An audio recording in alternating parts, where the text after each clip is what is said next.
करता और किसी के साथ की गई भलाई को भी नजरअंदाज नहीं करता। मैं अभी कुंवारी लड़की हूँ, लेकिन 5 बार प्रेग्नेंट हो चुकी हूँ। अभी तक मेरी शादी नहीं हुई है। ये राज जानकर आपके रोंगटे खड़े हो जाएंगे। एक दिन मेरी शादी हो गई। जब मैं 6वीं बार प्रेग्नेंट हुई तो फिर कुछ ऐसा हुआ जो मेरा राज खुलकर मेरे पति के सामने आ गया। फिर मेरे पति ने मेरे साथ जो किया उससे तो मेरे पैरों तले से जमीन निकल गई, क्योंकि मेरा पति तो मेरा नाम नेहा है। मैं एक बहुत ही अच्छे घर से ताल्लुक़ रखती हूँ।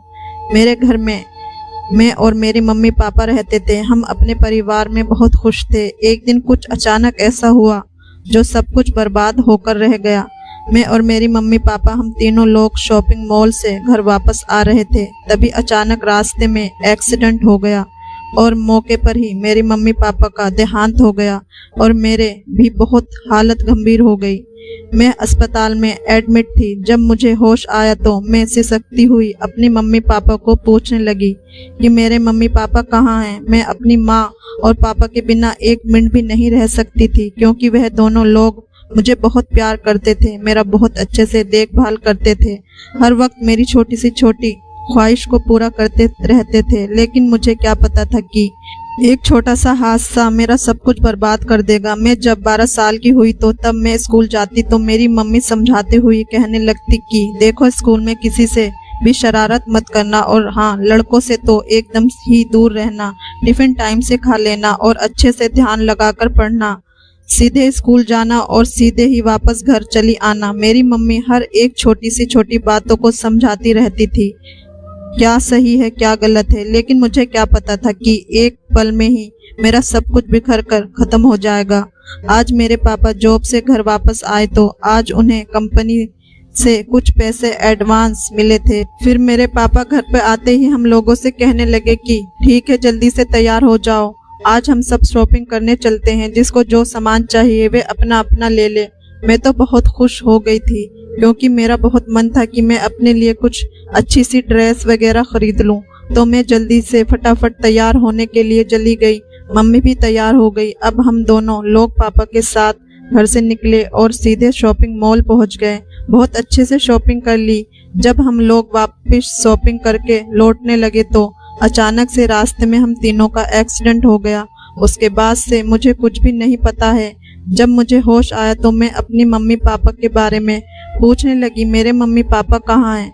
मैं चीखने लगी, चिल्लाने लगी तो अचानक से ही डॉक्टर मेरे पास आए और कहने लगे कि तुम आराम करो और तुम्हारी रिश्तेदार में कौन कौन है, तुम नंबर दे दो, मैं उन्हें बुला देता हूँ। उनके मुंह से ऐसी बातें सुनकर मेरे तो रोंगटे खड़े हो गए। मैं चीखती हुई डॉक्टर साहब से पूछने लगी कि आप बताएंगे मेरे मम्मी पापा कहाँ हैं। डॉक्टर सिर झुकाकर कहने लगे कि तुम्हारे मम्मी पापा की तुरंत ही मृत्यु हो गई, बस तुम जख्मी थी, कुछ लोग तुम्हें यहाँ पर लेकर आए हैं। ये बात सुनकर मैं चीखने और चिल्लाने लगी, फौरन बिस्तर पर गिर गई और फिर मुझे कितने दिनों तक होश नहीं आया। ये सब तो मुझे मालूम ही नहीं था। जब होश आया तो एक औरत मेरे पास आई और वह मुझे अपने घर लेकर गई। अब वह औरत कौन थी मुझे खुद नहीं पता था, क्योंकि मेरी तबीयत बहुत गंभीर थी और मुझे कुछ नहीं पता था कि वह औरत कौन है और मैं किसके घर रहने के लिए आई हूँ। बस मैं खोई खोई सी रहती थी और बेड पर ही बैठी रहती थी। एक दिन वह औरत मेरे पास आई और कहने लगी कि बेटी ये लो, खाना खा लो। जब मेरे पास औरत आती तो मैं चीखने लगती और चिल्लाने लगती कि तुम कौन हो, मेरे पास से दूर हो जाओ, मुझे कुछ भी नहीं खाना है। और मैं बेड का सारा बिस्तर इधर उधर फेंकते हुए सब कुछ बिगाड़ देती। एक दिन उसका बेटा मेरे पास आया और मुझे जोर से चांटा मारा और कहने लगा कि तुम्हें जरा भी तमीज नहीं है। मेरी माँ तुम्हें अस्पताल से लेकर आई और खाना तुम्हें देने के लिए आई है, और इस पर तुम चीखने चिल्लाने लगी। जब मेरी माँ ने मुझे डांटते हुए देखा तो माँ मेरे पास आई और मुझे एक थप्पड़ मारते हुए कहने लगी कि आज के बाद उस तरीके से डांटते हुए मैंने देखा तो फिर खैर नहीं। मेरी माँ ने रोते हुए खाने की प्लेट उठाई और कमरे से बाहर चली गई। वह लड़की एक तरफ मायूस होकर बैठ गई। अब मैं नेहा के पास गया और उसे समझाने लगा कि देखो तुम अच्छे से रहा करो, लेकिन वह फिर भी चिल्लाते हुए कहने लगी कि मुझे अपने मम्मी पापा के पास जाना है। मेरे मम्मी पापा कहाँ हैं? अब मैं उसे कैसे बताऊं कि उसके मम्मी पापा का देहांत हो गया है और तबीयत खराब होने की वजह से उसे कुछ भी याद नहीं है। मैं उसे उसी कमरे में छोड़कर अपने कमरे में चला आया। मेरी माँ मेरे पास आई और मुझसे कहने लगी, देखो बेटा, उसकी तबीयत बहुत ख़राब है। डॉक्टर ने कहा है कि अगर उसे हमें सही करना है तो उसी के मुताबिक हमें रहना होगा। वे जो कहेगी हमें वही करना होगा। इसलिए हम उसको डांट नहीं सकते, बस केवल उसे प्यार से समझा सकते हैं और उसे हर एक चीज़ सिखा सकते हैं, क्योंकि उसकी दिमागी हालत बिल्कुल भी ठीक नहीं है। मेरी माँ कहते कहते उसकी आंखों से आंसू निकलने लगे और मैं बोला, माँ आप फिक्र ना करें, वह बिल्कुल ठीक हो जाएगी। अभी हम दोनों यही सब बातें कर रहे थे कि किचन से बर्तनों की आवाज़ आई। फिर फौरन मैं और मेरी मम्मी किचन की तरफ चले गए। किचन की तरफ जाकर हम दोनों ने जो देखा उसे देखकर हमें थोड़ी सी खुशी मिली, क्योंकि वह जो खाना धुतकार कर छोड़ दी थी वही खाना खा रही थी। हम लोग वहीं पर उसे छोड़कर अपने अपने कमरे में चले गए। थोड़ी देर के बाद वह लड़की मेरे कमरे में आई और कहने लगी कि मेरे मम्मी पापा कहाँ हैं, मेरे मम्मी पापा कब आएंगे। उसकी ऐसी हालत देखकर तो ऐसा लगता था कि जैसे उसकी दिमागी हालत बहुत ख़राब है, थोड़ा थोड़ा पागल का भी असर हो गया है। फिर मैंने उसे समझाते हुए कह दिया कि तुम्हारे मम्मी पापा कुछ दिनों के लिए कहीं दूर चले गए हैं, इसलिए तुम हम लोगों के पास ही रहोगी। अब उसे अभी तक नहीं पता था कि मेरी माँ उसकी मौसी है और मैं उसका भाई हूँ। फिर नेहा कहने लगी, वह औरत कहाँ है। मैं उसे समझाते हुए कहा कि वह औरत तुम्हारी मासी है, तुम उसे मासी कहा करो। मेरी बात सुन के कहने लगी कि मासी कहाँ है। मैंने उसे बगल के कमरे का रास्ता बता दिया। अब नेहा मम्मी के कमरे में चली गई। अब धीरे धीरे नेहा को भी हम लोगों की समझाई बातों का थोड़ा थोड़ा असर होने लगा था, नहीं तो कुछ भी कहने से पहले पूरे घर को अपने सर पर ले लेती थी। अब धीरे धीरे हम लोगों के घरों में सुधार भी आ गया था। मेरी मम्मी एक दिन मुझसे कहने लगी कि ले जाओ नेहा को कहीं बाहर घुमा लाओ, थोड़ा बहुत घूमेगी तो इसकी तबीयत ठीक होगी। मैं भी कह दिया, ठीक है मम्मी, मैं इसे लेकर जाता हूँ और कहीं घुमा कर लेकर आता हूँ। मैं नेहा को लेकर पार्क में चला गया। नेहा बहुत ही खूबसूरत लड़की थी, लेकिन उसकी दिमागी हालत खराब होने की वजह से वह अपना ठीक से देखभाल नहीं कर सकती थी। कैसे रहना है, कैसा खड़ा होना है, कैसे कपड़े पहनने हैं, वे सब मुझे और मेरी मम्मी को ही देखना था। फिर अचानक से पार्क में आइसक्रीम वाला दिख गया और वह सर पटक पटक के कहने लगी कि मुझे आइसक्रीम चाहिए, मुझे आइसक्रीम चाहिए। मैं भी उसे वहीं पर बैठा दिया और उससे कहा कि यहीं पर बैठी रहना, मैं अभी तुम्हारे लिए आइसक्रीम लेकर आता हूँ। जैसे ही मैं आइसक्रीम लेने गया और वापस आया तो मेरे होश उड़ गए। मुझे क्या पता था कि मैं आइसक्रीम लेने जाऊंगा और फिर यह सब कुछ हो जाएगा। अगर मुझे पहले से ही पता होता तो मैं उसे अपने साथ लेकर जाता। अब मैं बहुत ज़्यादा टेंशन में आ गया था। जब मैं वापस आया तो वहाँ पर नेहा नहीं थी। अब मैं पूरे पार्क में इधर उधर तलाश करने लगा, लेकिन मुझे कहीं भी नेहा नहीं मिली। अब मैं बहुत ज़्यादा डरने लगा था कि आखिर नेहा गई तो गई कहाँ। वह बहुत ही ज़्यादा खूबसूरत थी, इसलिए मुझे बस एक ही चीज़ का डर था। वैसे भी उसका दिमाग सही नहीं था, लेकिन मेरे मन में बहुत अजीब अजीब ख्याल आने लगे, क्योंकि मेरी मम्मी ने उसकी जिम्मेदारी मुझे देकर बाहर घूमने के लिए भेजा था। अगर उसे कुछ हो जाए तो मेरी मम्मी भी जीते जी मर जाएगी, क्योंकि नेहा की मम्मी पापा के मरने के बाद बस हम दोनों लोग थे जो उसकी परवरिश कर सकते थे। मैं लोगों से उसकी तस्वीर दिखाकर पूछने लगा कि आपने इस लड़की को इधर से जाते हुए देखा है, लेकिन वह लोग देखकर ही कहने लगे कि नहीं, मैं तो इसे नहीं देखा। अब मैं पूरी तरह से बहुत ज़्यादा घबरा गया था और कम से कम 4 से 5 घंटे हो गए और मुझे नेहा नहीं मिली। अब मैं रुस्वा होकर घर वापस लौटने लगा तो अब जो मंजर मेरे सामने था उसे देखकर तो मेरे पैरों तले से ज़मीन निकल गई। ये देखकर मेरे रोंगटे खड़े हो गए। आखिर ये सब हो क्या गया था? आखिर नेहा ऐसे क्यों खड़ी थी? आखिर उसके साथ हुआ क्या था? मैं तो पूरी तरह से घबरा गया था। मैं फौरन नेहा के पास गया और उसे पूछने लगा कि नेहा ये सब क्या है? अब नेहा बेचारी, उसकी दिमागी हालत ठीक नहीं थी। उसे क्या पता होगा कि उसके साथ क्या हुआ है। एक औरत उसके पास खड़ी थी। मैंने उससे पूछा कि आखिर ऐसा क्या हुआ है, इसके कपड़े क्यों फटे हुए हैं? फिर औरत मुझे डांटते हुए कहने लगी कि ये तुम्हारी गलती है। जब तुम जानते हो कि इसकी तबीयत ठीक नहीं है तो तुम इसको अपने साथ नहीं रख सकते थे। वह औरत मुझे चीख चीख कर डांटने लगी थी। जो बात बोली उसने तो मेरे कान के पर्दे ही फट गए। औरत कहने लगी कि इसके साथ 2 लड़कों ने मिलकर जोर जबरदस्ती की है। वह तो ठीक है कि मैं अचानक से पहुंच गई, वे लोग मुझे देखकर डर के भाग गए, नहीं तो पता नहीं इसके साथ क्या क्या आगे होता। इस बेचारी को तो ऐसे ही दिमागी हालत ठीक नहीं है, इसे क्या पता रहेगा कि इसके साथ क्या हो रहा है, गलत हो रहा है या अच्छा हो रहा है। तुम्हारी जिम्मेदारी है, इसे तुम ठीक से रखो। वह औरत मुझे समझाते हुए वहां से निकल गई। अब मैं उसे घर लेकर वापस आया और अपनी माँ से कुछ नहीं कहा, नहीं तो मेरी माँ परेशान हो जाती और मेरे ऊपर से भरोसा भी उठ जाता, क्योंकि मेरी माँ बड़े विश्वास से कहकर भेजी थी कि इसकी पूरी तरीके से ध्यान रखना और इसे घुमाकर लाना। मेरी एक लापरवाही की वजह से इसके साथ बहुत ही गलत हरकत हो गई। अब मुझे नहीं पता था कि वह लोग कौन थे। अब नेहा पहले से और भी ज्यादा मायूस रहने लगी थी।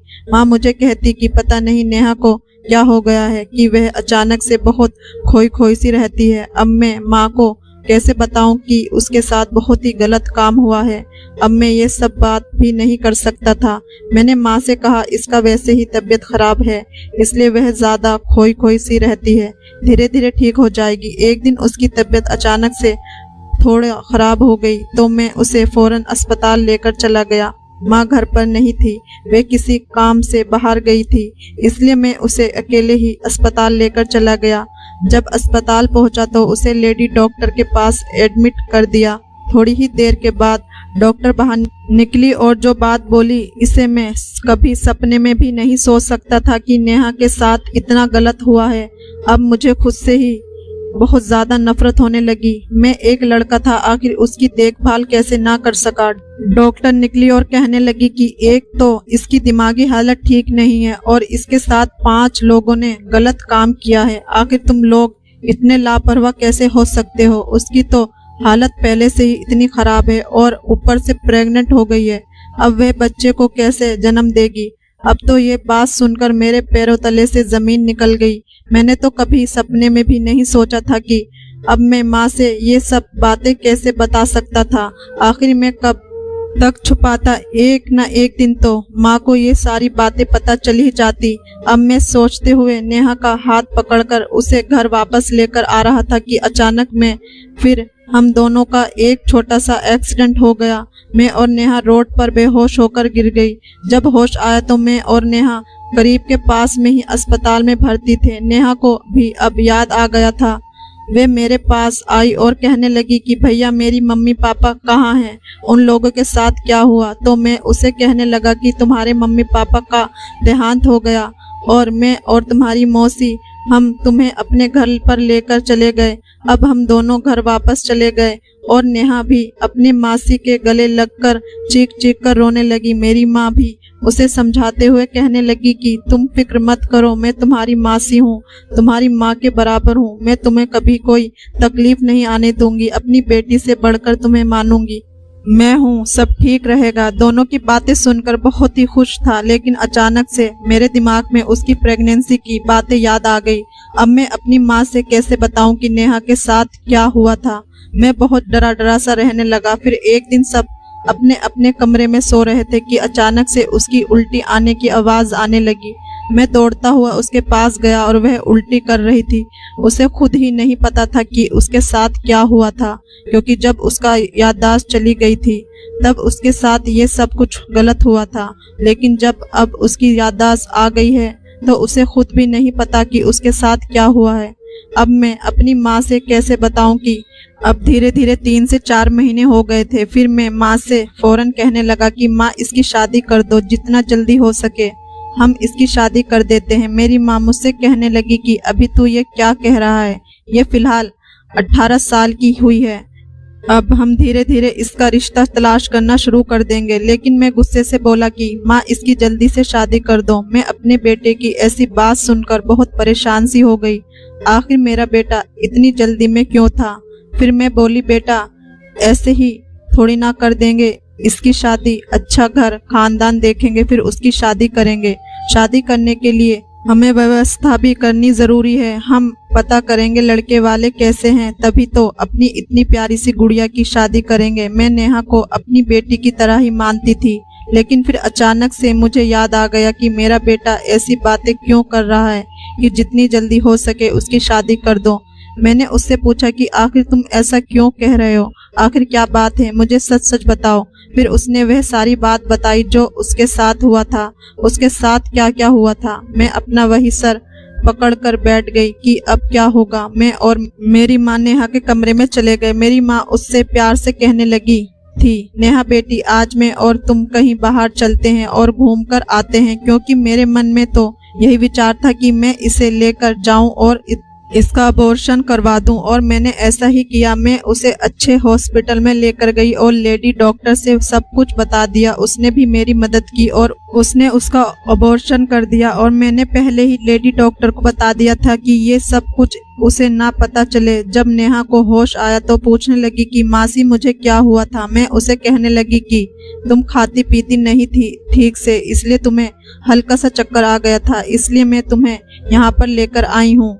अब तुम बिल्कुल ठीक हो और घर वापस चलो। मैं उसे घर लेकर आ गई। अब बस मेरे मन में यही ख्याल था कि मैं उसका कोई अच्छा सा रिश्ता देखकर उसकी शादी कर दूं। मैंने अपने रिश्तेदारों में भी इधर उधर बात फैला दी थी कि कोई भी अच्छा लड़का हो तो मुझे बता दे, मुझे अपनी नेहा बेटी की शादी करनी है। अभी 10 से 15 दिन ही हुए थे कि मेरे पड़ोस की एक औरत मेरे पास आई और कहने लगी कि मेरे रिश्तेदार में एक लड़का है जो बहुत ही अच्छा है, उसने तुम्हारी बेटी नेहा को भी देखा है। वह खुद मुझसे कहा है कि मैं तुम्हारे यहाँ पर आकर बात करूं कि वह तुम्हारी बेटी से शादी करना चाहता है। मैं तो बहुत ज़्यादा खुश हो गई कि मेरी बेटी की शादी एक बहुत ही अमीर खानदान में हो जाएगी। मुझे तो यकीन नहीं आ रहा था कि मेरी बेटी का रिश्ता उधर से खुद आया है। जिस दिन मैं अपनी बेटी को लेकर हॉस्पिटल जा रही थी, रास्ते में उसने मेरी बेटी नेहा को देख लिया था। उसी दिन से उसने पता किया कि यह लड़की किसके घर की है।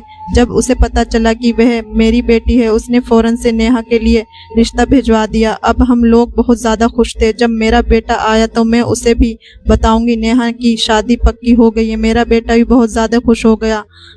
अब हम नेहा के पास गए और उसे कहने लगे कि तुम्हें ये लड़का पसंद है, तो कहने लगी मासी आप मेरी माँ समान हो, आप जहाँ चाहो वहाँ मेरा रिश्ता पक्का कर सकती हो। मैं खुशी खुशी शादी कर लूंगी। मेरी मम्मी पापा के देहांत के बाद आप ही तो सब कुछ हैं, आप जो कुछ करेंगे मेरे लिए अच्छा ही होगा।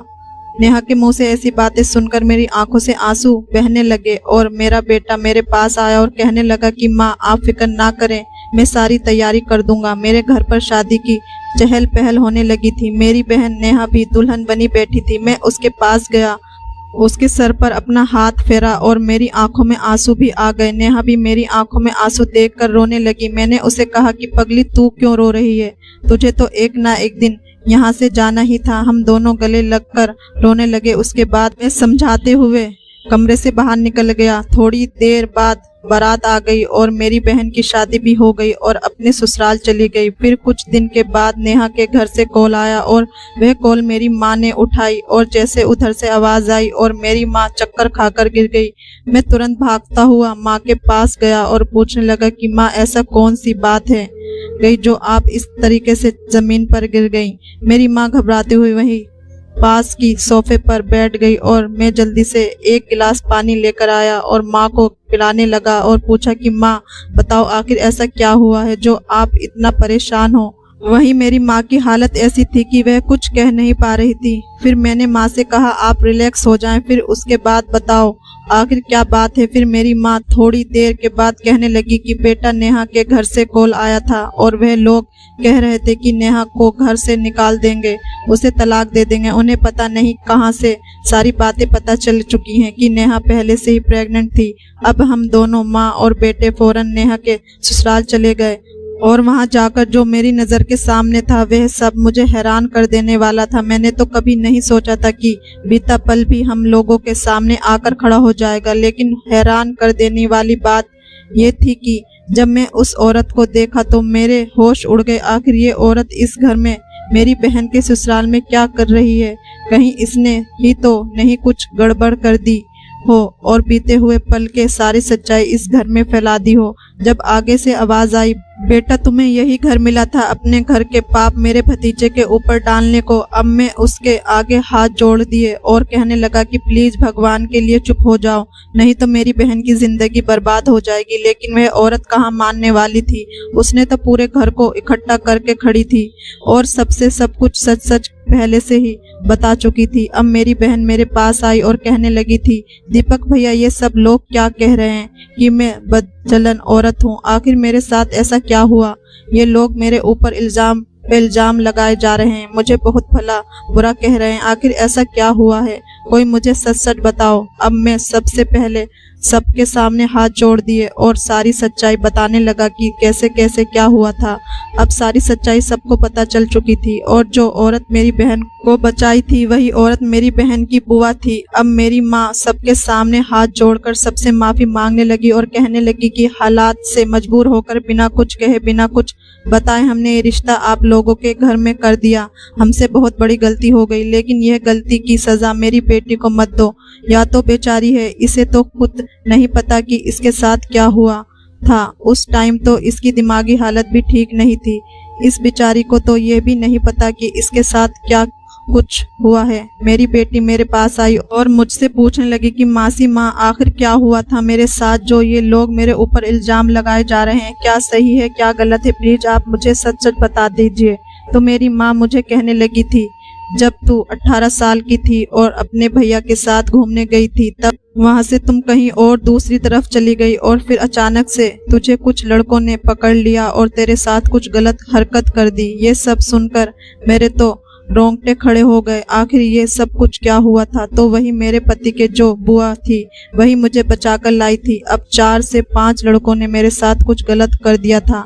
अब तो सारी सच्चाई मेरे सामने भी आ गई थी। अब मैं किसी को अपना शक्ल भी दिखाने के काबिल नहीं थी, लेकिन फिर भी हिम्मत करके एक बार अपने पति के पास गई और उनसे कहने लगी कि मुझे माफ कर दो, मुझे कुछ नहीं पता था कि मेरे साथ क्या हुआ है।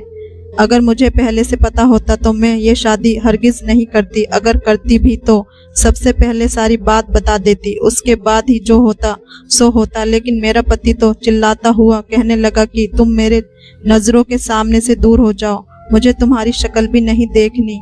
अब मैं कैसे अपने पति से दूर चली जाऊं, क्योंकि मैं फिर से प्रेग्नेंट हो चुकी थी। लेकिन फिर भी मैं क्या कर सकती थी। मेरे ससुराल के लोगों में मेरी एक ना सुनी और मैं अपने मासी माँ और भाई के साथ घर से जाने लगी। फिर अचानक से पीछे से आवाज आई, नेहा रुक जाओ अपने पति की। मुझे ऐसी बातें सुनकर मेरा दिल तो बैठ गया। मेरे पति मेरे पास आए और कहने लगे कि नेहा मुझे माफ कर दो, मुझे तुम्हें इस तरीके से जाने के लिए नहीं कहना चाहिए था। लेकिन तुम खुद बताओ, जब अचानक से कोई इंसान इतना बड़ा सच सुनेगा तो उसके दिल पर क्या गुजरेगी। लेकिन फिर भी मैंने सोचा कि तुम तो उसे टाइम बहुत मासूम थी, लेकिन मुझे उन सब बातों से कोई फर्क नहीं पड़ता। मैं तुम्हें दिल से अपनी पत्नी मानता हूँ। अब मैं अपने पति के पैरों पर गिर गई और मैं रोने लगी। मेरे पति मुझे उठाकर अपने सीने से लगा लिया और कहा कि मुझे तुमसे कोई गिला शिकवा नहीं है। मैं और मेरे पति बुआ के पास गए और उनसे भी कहने लगे कि बुआ मुझे माफ कर दो, मुझे इन सब के बारे में कुछ भी नहीं पता था। मेरे पति भी कहने लगे कि हाँ बुआ, जो हुआ अब हम बीते हुए बातों को भूलकर एक नई जिंदगी की शुरुआत करते हैं। मेरी बुआ भी आशीर्वाद देते हुए कहने लगी कि तुम लोग हमेशा खुश रहो, आबाद रहो। अब मेरे मासी माँ और मेरा भैया दोनों लोग अपने घर चले गए और मैं अपने ससुराल में बहुत खुश रहने लगी थी। मेरे पति भी मुझसे बहुत मानते थे। बीते हुए पल को हम सब लोग भूल गए और एक नई जिंदगी की शुरुआत की।